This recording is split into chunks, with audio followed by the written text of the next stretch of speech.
Okay, so next up, I want to introduce Terry Goldstein. She is our Director of DSPS. Is that the correct title? Yep. I just know her as Terry, the DSPS expert.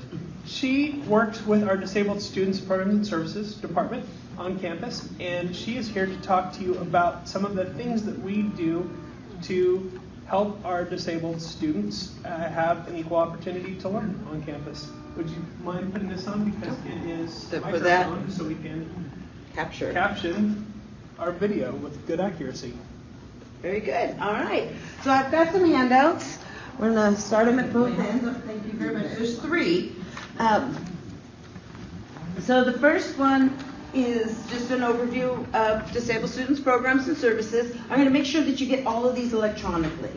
Okay?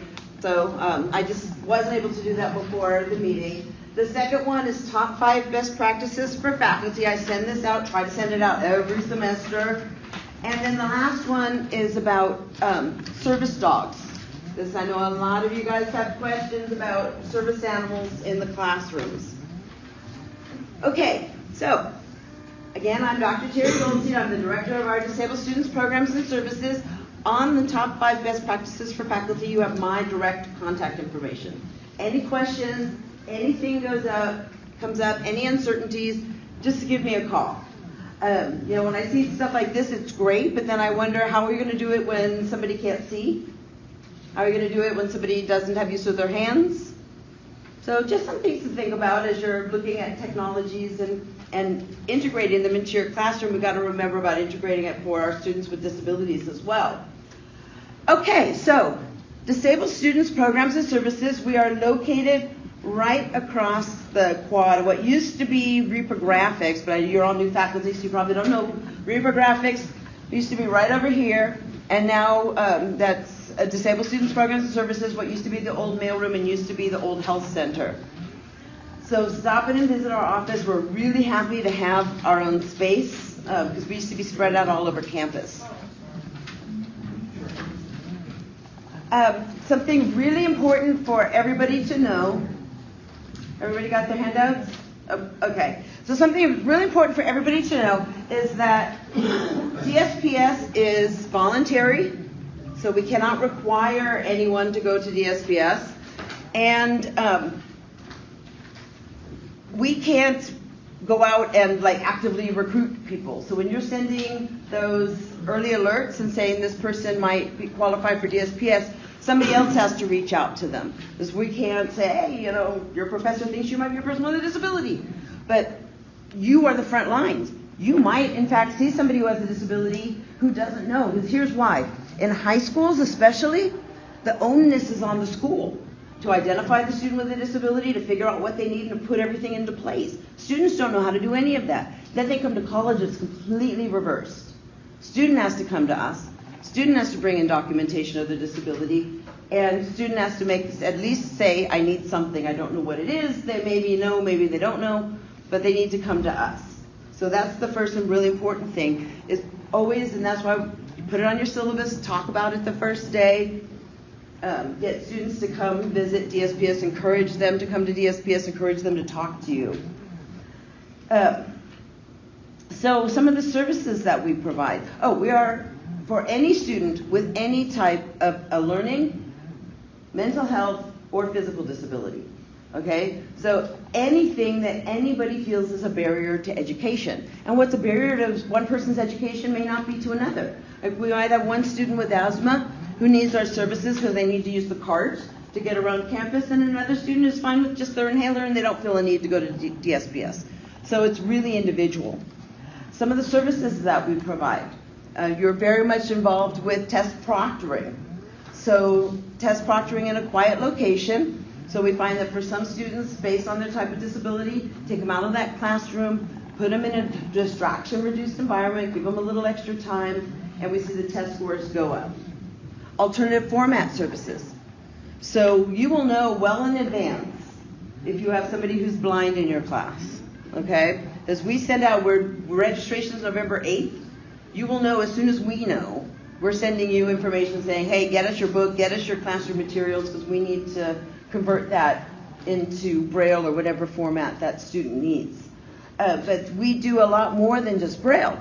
We have hundreds of students that like their materials in electronic format so that they can use computer programs to either access it or to read it to them, to type. So we've got all kinds of different technologies these days.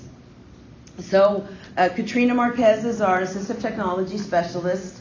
And so again, students should let you know if they need the materials in a different format, if it's not obviously like somebody who's blind. We have a computer lab down in the computer commons. So up against, when you walk down the stairs from right here, on the right side under the windows are about 10 computers. They all have signs posted over them saying that these are for students with disabilities. We give students cards that anybody can walk to them and say, hey, show me your card, because to sit there, they need to have a card. Otherwise, everybody would be using those computers because they come with scanners, they've got all the assistive technology on it. So that's, again, for students with disabilities to use. And all of those computers have the special technology on them. And we have a person down there named Liz who teaches students how to use the technology. Priority registration. So students with disabilities get day one, hour one priority registration. So if nothing else, that should be a carrot for them to come to us. We have adaptive fitness classes. So again, for students with any type of a disability, it doesn't matter whether it's a physical disability, a learning disability, a mental health disability, and students with disabilities can take that class as many times as they need. And it's like having an individual trainer. It's great. Assistive technology we talked about, so we've got computer programs that read to students. We've got computer programs where they can talk into the computer and it'll type for them. We've got computer programs that enlarge. We've got all different types of computer programs. Career and job placement. We have a program called Workability 3, which is a program co-sponsored by Department of Rehabilitation. And so any student with a disability who wants any kind of a job, for a lot of our students, it's their very first ever job. And it could be a job here on campus, it could be off campus, it could be their first ever, they're graduating and they need employment type job. Students, CSUB doesn't have it, so their graduates with disabilities who are part of this program come back here for job placement. So it's a good program. The next two services I'll talk about together, scribes and note takers, because they're similar and different. Scribes are for students who cannot write for themselves. So if I've got somebody who's blind, somebody who's quadriplegic, somebody who's got cerebral palsy, whatever reason, they are severe arthritis, they cannot write for themselves. So we actually hire somebody who has taken that class, passed that class with an A or a B, and hire them to go into that class and literally to be that student's hands and, if necessary, their eyes. So we are always, two things, where we might be contacting you for, hey, do you know of anybody who passed this class before that we could contact who would be a good scribe? The other thing is to always let your students know. That's a great opportunity, $10.50 an hour to go take notes for other students. It has to be in between your classes. So let them know we're always looking. It starts over again November 8th. So that's scribes. Note takers, we've got literally hundreds of students who need note-taking support. So we can't hire a scribe for every one of them. So what we do for those students is we provide what's called note-taking paper. It's just the carbonless paper. It's got lines on it. And then either the student or they may talk to you about finding somebody in the class to take notes, and they just take their notes, and at the end of class they tear apart the two sheets and they each get a copy.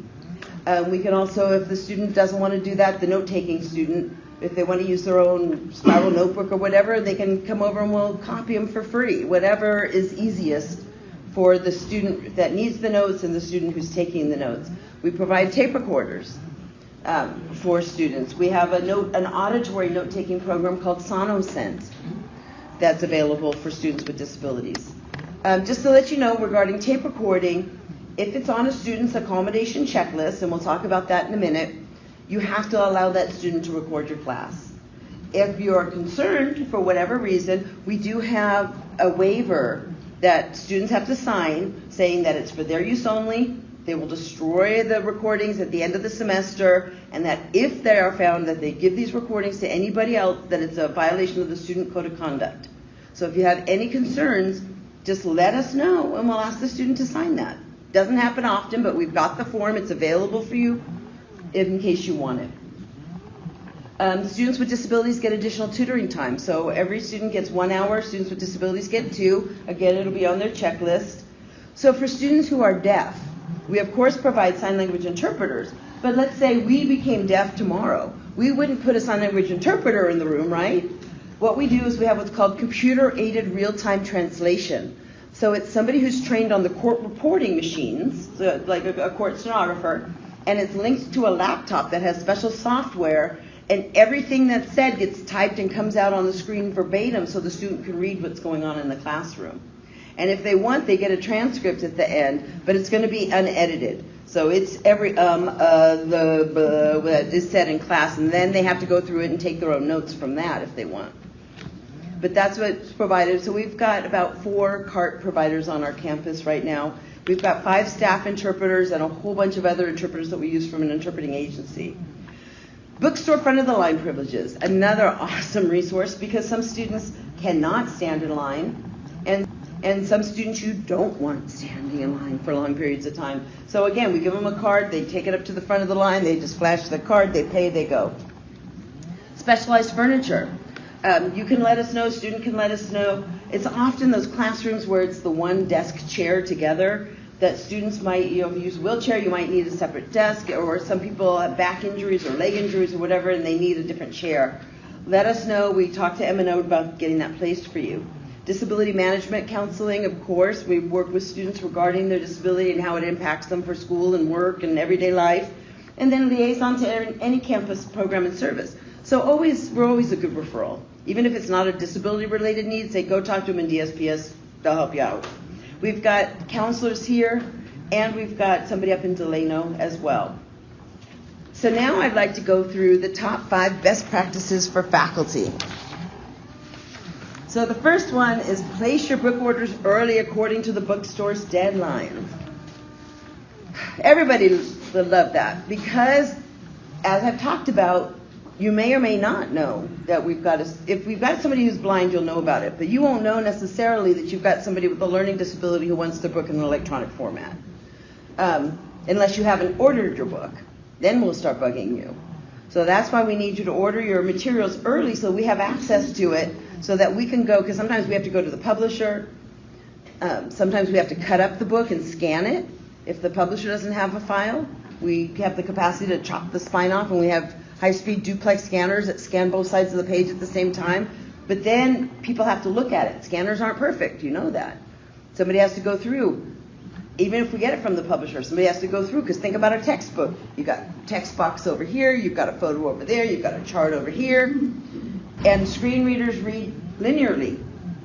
So you got to tell it which read this first, read that second, and you got to look at it and make sure that that RN is not read as an M and things like that. So anyway, so that's why we ask you to order everything early. Put a statement in your syllabus. And I've given you a sample statement. I've got it available also in Spanish. So if you need it, just ask. And again, I'm going to send this to you electronically. I've seen other statements, and that's fine. This is just what I recommend. Verify the student's eligibility for disability-related accommodations. Okay. So we are the people who verify the disability and indicate what accommodations the student's eligible for. So you should not be asking any student about what is your disability? You've never given me any proof. That's not your business. Send them to the SPS, that's our business. But what we give the students and what is your proof and what you have a right to ask for, if a student comes up to you and says, hey, I'm a student with a disability, show me your accommodations checklist. On that checklist, is going to indicate, do they get extra time on tests? How much time? Can they use a computer for tests? Do they get to use special technology? Some of our students, for instance, because of their disabilities, might need to leave class suddenly, and we want you to know that so that you're not calling them out on it. Some students, because of a physical disability, might need to use the restroom quickly. Some students, because of PTSD or something, just something happened and they need to get out of the room real quick. If it becomes pervasive that they're leaving constantly or they're gone for long periods of time, talk to me. We'll sit the student down. We'll work something out. Most students don't take advantage of that. But just to let you know that, again, accommodations checklist is going to lay it all out for you. It's your right to ask for it. It will always be either a yellow copy of a form with no original writing on it, or it'll be a Xerox copy.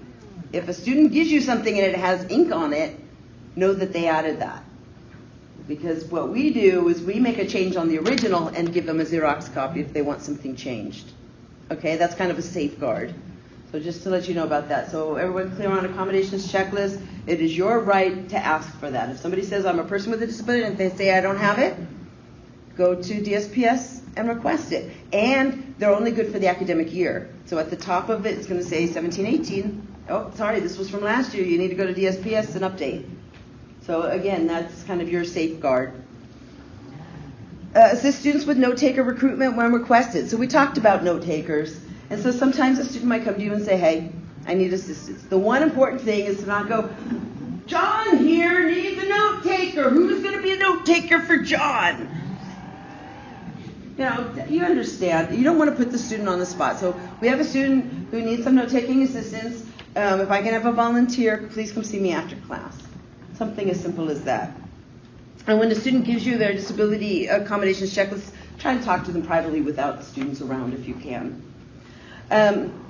Complete testing accommodations forms promptly and submit exams to the assessment center 1 to 2 days in advance of the exam. So, we have a form that needs to be filled out for every test, every quiz. It's available online, so you can print, you can type in your information if you're going to have a quiz every week or whatever, and print out the whole semester's worth. That's fine. But we have to have one for every test, every quiz, and the student should be bringing it to you. And that's part of their responsibility, at least 3, because they need to schedule it with the assessment center at least 3 days in advance. So they're supposed to bring it to you. If the student needs all assistive technology, that's going to be something that's going to be checked off on the form. So then you'll know to send the test to us. There's an email address on the form where to send it to. Otherwise, you can just send it to the assessment center. Okay, and then you indicate there if notes are allowed or not allowed. And believe me, we check. We follow up on all of that. If you say no notes, no notes. If you say no, you can't access the internet, you can't access the internet. Whatever you say goes. So they keep, and how you want it returned to you is something else that's really important. Okay, and again, my contact information is there. Really quickly, because I know my time is running out, just a quick about service dogs. So there's 2 types of animals you might see on, 3. Service dogs, emotional support animals, and pets. So, a service dog does something. Okay, it guides people who are blind, that's obvious. A lot of them these days are not so obvious. So, for people with PTSD, they can help do things to calm them down. They can help remind people to take medications. They can smell when somebody's going to have a seizure. They can smell when their blood sugar's going up or down. It's just crazy the amount of things. For balance, I've seen big dogs being used for balance if you don't have good balance. Just all pulling stuff, picking up stuff. So there's all kinds of stuff that people use dogs for. It could be any size, big or small. It could be any breed, doesn't matter. It could have a vest, it doesn't have to have a vest. Doesn't have to have any special certification. Doesn't have to have any special licensing. I know this sounds crazy, but it's true. Except for the licensing that's required by Kern County. So shots and that kind of stuff has to be. There's only 2 questions you can ask. That's it. Is this dog a service dog because of a disability? And what service does it provide? That's it. A lot of students don't want to answer to what service does it provide because they feel it gives away their disability, and they'll tell you, I don't have to tell you. Well, really they do, but if they don't want to, then tell them to go over to DSPS and put it on their accommodations checklist. If they say, well, the dog makes me feel calmer by being here, that's why I need the dog with me. That's not a service animal because it's passive. That's an emotional support animal. And in those cases, they're supposed to come to DSPS and have it put on their accommodations checklist. And there's a little flow chart on the back that talks about that. And now the laws have changed that we need to consider on a case-by-case basis any type of animal as an emotional support animal, except for reptiles and monkeys, because of something called zootonics, which is transmission of disease from animal to human. So no monkeys, no reptiles. If anybody shows up with their emotional support pig in diapers or whatever, send them to DSPS. They're going to have to prove to me why this pig in diapers, has to have diapers because it has to be housebroken, why this pig in diapers, and they have to have verification from a doctor that knows them to say how does this help their disability. So the animal has to be under control of the handler, and it has to be housebroken. So I had somebody want to bring in an iguana before. No iguanas. But if they want to bring in their emotional support cat, we need to see, how is it going to be under control? It's going to be in its carrier. Okay, well, how is this cat in a carrier helping your disability? So again, anything like that comes to your classrooms, just refer them straight back to me. That's definitely a conversation we need to have. But with service animals, is it a service animal? What service does it provide? It stays. And we got some funky looking, there was a standard poodle that she likes to dye different colors. Just funky looking animals. They like to dress them up in costumes. They're service animals though. So we have to respect that. My time is over. I know you guys have lots of questions as they come up. Email me, call me, whatever. I am here at least 6 days a week. Me and my buddy Nikki over there. So, and Nikki and I work very closely together with students of concern as well. So when you send those early alerts or student of concern things, if it is a student with a disability, I'm always called in. Well, thank you, everyone. Welcome to BC. Thanks for giving me some time. And I look forward to talking with all of you at some point in time.